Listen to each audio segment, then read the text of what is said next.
सत्य तक पहुंचने की पहुंच, सत्य तक पहुंचने का प्रयास किया, सत्य की पहुंच बनाने का प्रयास किया, सत्ता तक प्रयास किया सबने, सत्य का प्रयास नहीं किया। और श्रीमद् भागवत कहती है कि सत्य का जो प्रयास करता है वो भक्त बन जाया करता है, और जो भक्त बन जाया करता है उसका भवसागर से बेड़ा पार हो जाया करता है। सत्यम व्रतम त्रिसत्यम सत्य से योनिम निहितम च सत्य सत्यात्मकम त्वाम शरणम प्रपन्ना। हे गोविंद, मैं आपकी शरण में हूँ, शरणम प्रपन्ना। और प्रपन्न अर्जुन भी हो रहे हैं। कैसे हो रहे हैं? जब अर्जुन का गांडीव गिर रहा है, हाथ से धनुष गिर रहा है, कह रहे हैं, और भगवान कहने लगे, वो कहता है, कुतस्तवा कश्मल मिदम विश्वमे समुपस्थितम अनार्य दुष्टम स्वर्गीय कीर्ति कर्म अर्जुन। गोविंद कहने लगे।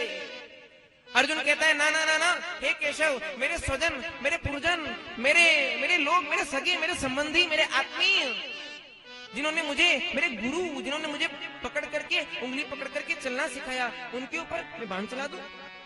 मेरे ज्येष्ठ, मेरे कुल के,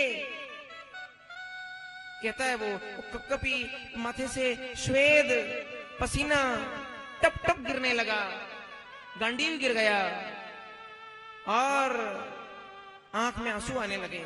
ये मेरे अपने हैं, ये मेरे स्वजन हैं, ये मेरे कुटुंबी हैं। और अर्जुन कहने लगा, गुरु न हत्वा ही महानुभावा, मैं मेरे गुरु के ऊपर बाण नहीं चला सकता, मेरे ज्येष्ठों के ऊपर, ये तो पूजनीय है। यश्रेय भोक्तुम भक्षमपि लोके हत्वार्थ कामास्तु गुरुनि है वह भुंजीय भोगान। अरे इनका वध करके मैं किस भोग को लूंगा? क्या भोग भोगूंगा? मुझे राज्य नहीं चाहिए, मैं त्याग करता हूँ। मुझे युद्ध नहीं चाहिए, मुझे युद्ध की विभीषिका का बोध हो रहा है केशव,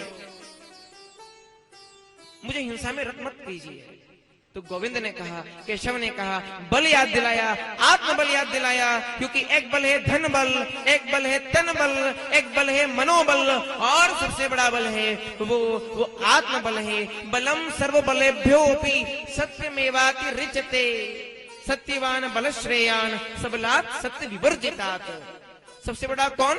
सर्वबलेभ्यो अपि। आपके पास में तन का बल नहीं है, तन दुबला पतला है, कोई बात नहीं। अगर आपके पास में अगर धन का बल नहीं है, अर्थ की थोड़ी कमी चल रही है, तो कोई बात नहीं। अगर आपके पास में मन कभी कभी ठीक नहीं रहा, तो कोई बात नहीं। लेकिन एक बड़ी बात है, एक बल साथ में रखिए, वो आपके मनोबल को मजबूत कर देगा, आपके तन बल को मजबूत कर देगा, आपके धन बल को मजबूत कर देगा। वो बल कौन सा है? बलम सर्वबलेभ्योऽपि सत्यमेवा रिचते। और जिसके पास सत्य का बल होता है उसके पास में गोविंद भी आ जाया करता है। सत्यमेवाति रिचते।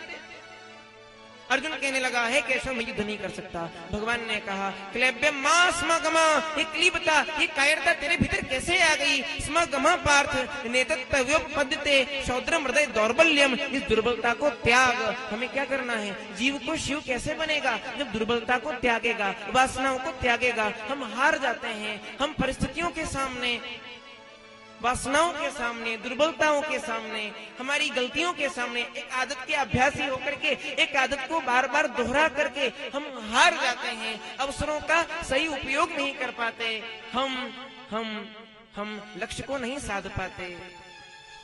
भगवान ने कहा, क्लेब्यम मा स्म गमा पार्थ नेतत्व्योपपद्यते शौद्रम हृदय दौर्बल्यम त्यक्त्योत्तिष्ठ परंतप।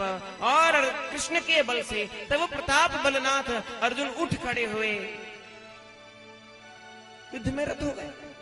तो आत्मबल की जरूरत है, सत्य बल की जरूरत है। और वो सत्य बल कैसे आएगा? थोड़ा स्मरण करेंगे, कीर्तन करेंगे, पूजन करेंगे, देवार्चन करेंगे, ईश अनुदान प्राप्त होगा, सद्बुद्धि प्राप्त होगी। और बुद्धि की चर्चा चल रही है, ददामि बुद्धि योगम तम। तो भगवान कृष्ण ने अर्जुन को बुद्धि योग प्रदान किया और अर्जुन